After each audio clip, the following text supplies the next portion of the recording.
I spent 30 days actually performing a literal autopsy on my high-performance schedule. And you know what? The primary suspect for my burnout wasn't the workload. It was a cognitive leak I hadn't even noticed.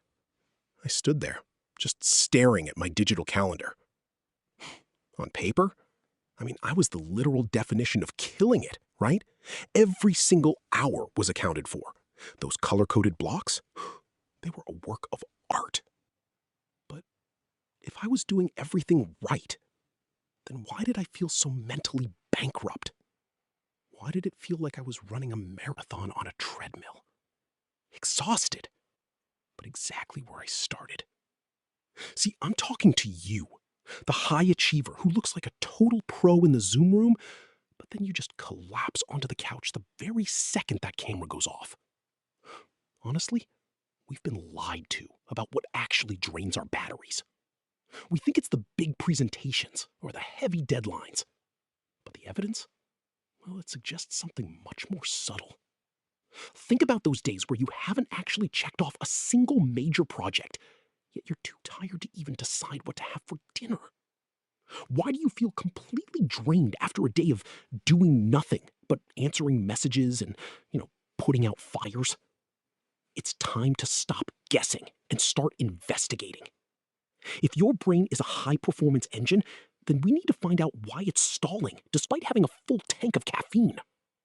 We are going to conduct a forensic analysis of your daily habits to find out where your mental energy is actually leaking. Put on your gloves. We're entering the crime scene of the modern workday to find the truth behind the performance mystery. Let's look at the evidence left behind on your desk, right? It's 3 p.m. You've been at your computer for 6 hours.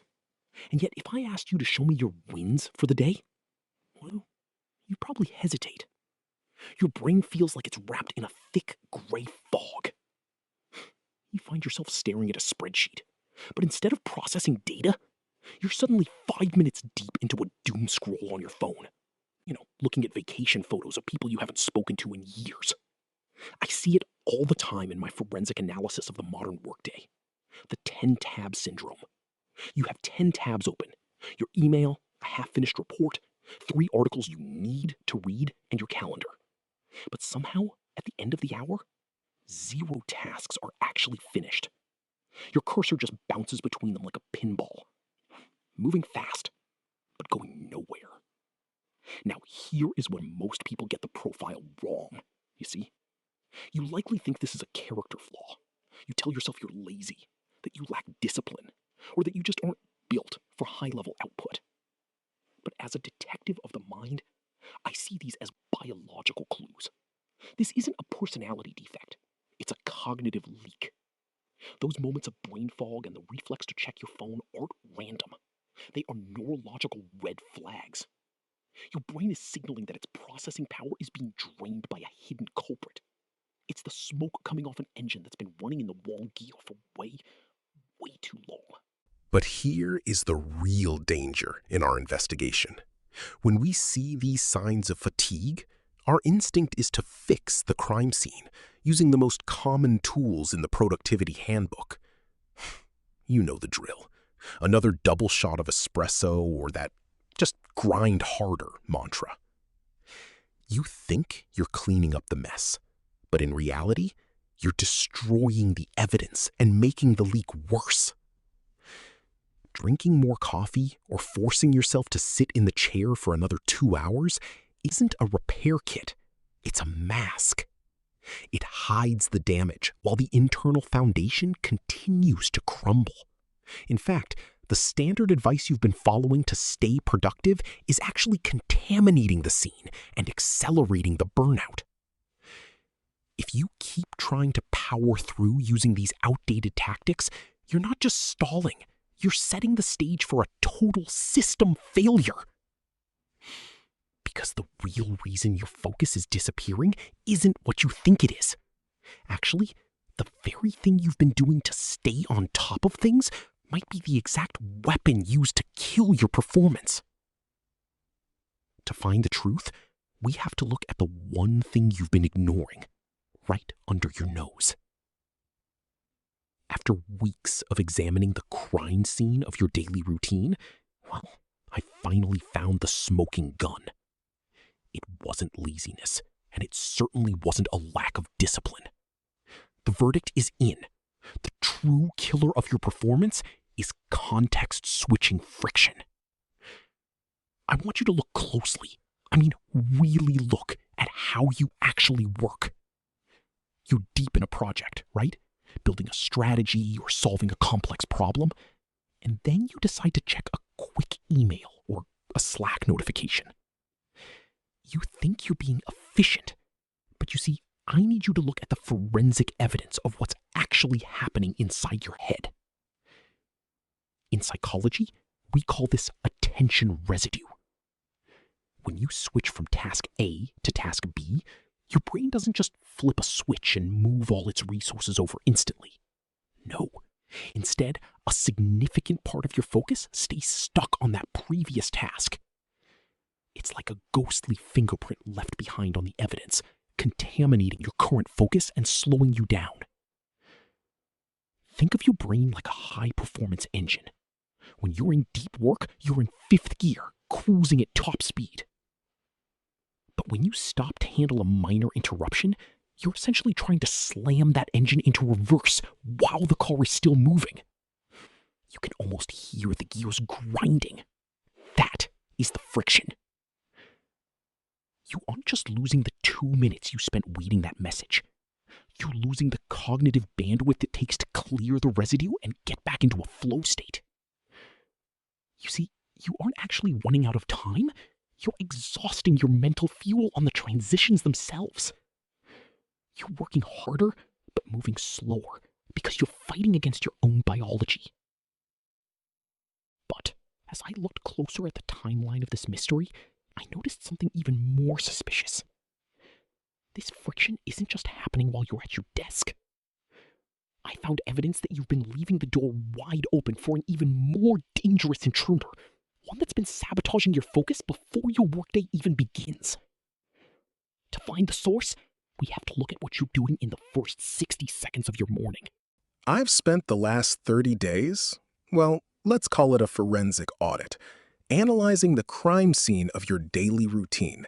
And you see, I've finally developed a protocol to close the case. I call it the 3-step solve. Now, this isn't your typical to-do list advice, right? This is an investigative toolkit designed to stop the energy leaks before they drain you dry. Step 1 of our investigation is the evidence log. For the next 48 hours, I want you to act as your own private investigator. You're not just tracking what you do, you're tracking every single gear shift. Every time you jump from a deep focus project to a quick email, or from a strategic meeting to a Slack notification, I want you to log it. What I'm looking for are the leaks, those micro moments where your focus just slips through the cracks. Actually, most of us lose up to 40% of our productivity just in the friction of switching tasks. Once you see the evidence on paper, well, the culprit becomes impossible to ignore. Step 2 is cognitive batching.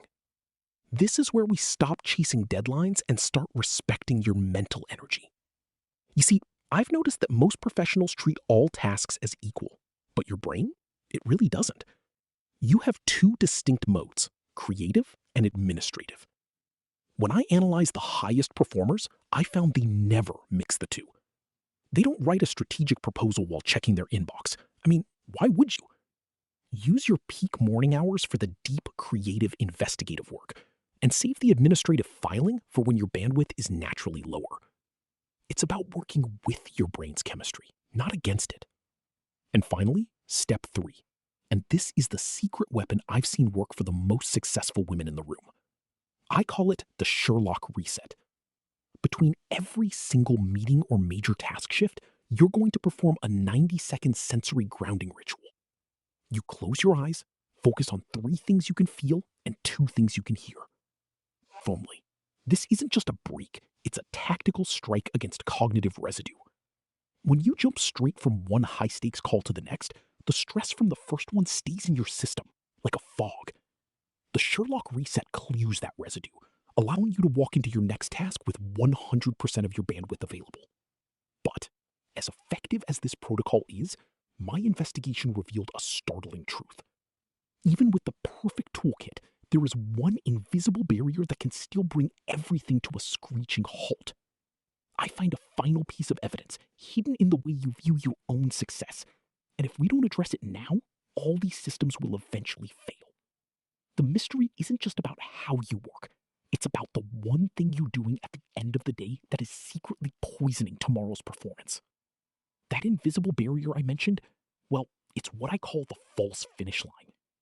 You see, I found that most of us treat the end of the workday like a crash landing, rather than a controlled descent.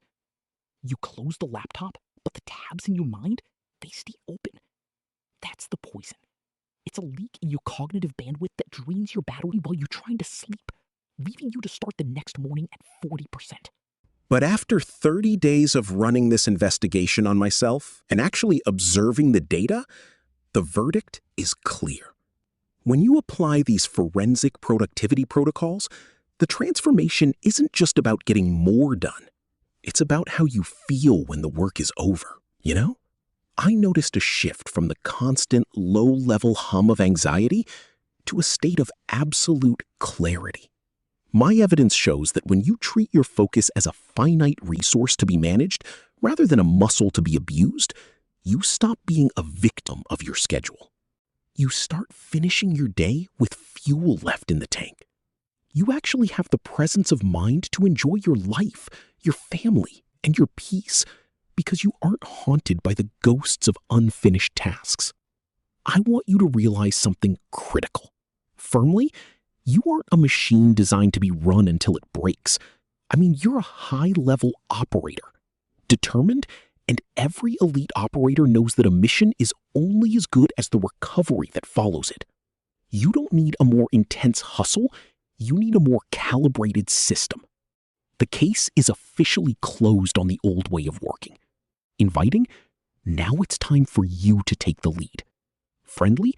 I'm inviting you to join our forensic productivity community here. Encouraging? If you're ready to stop the guesswork and start mastering your own psychology, hit that subscribe button and join the Power of Mindset family. Before you go, I want to hear from you in the comments.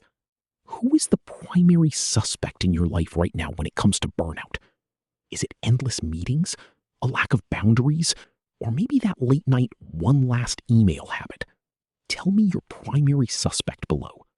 Keep investigating, keep calibrating, and remember, the most powerful tool you have is a mind that knows how to switch off. I'll see you in the next analysis.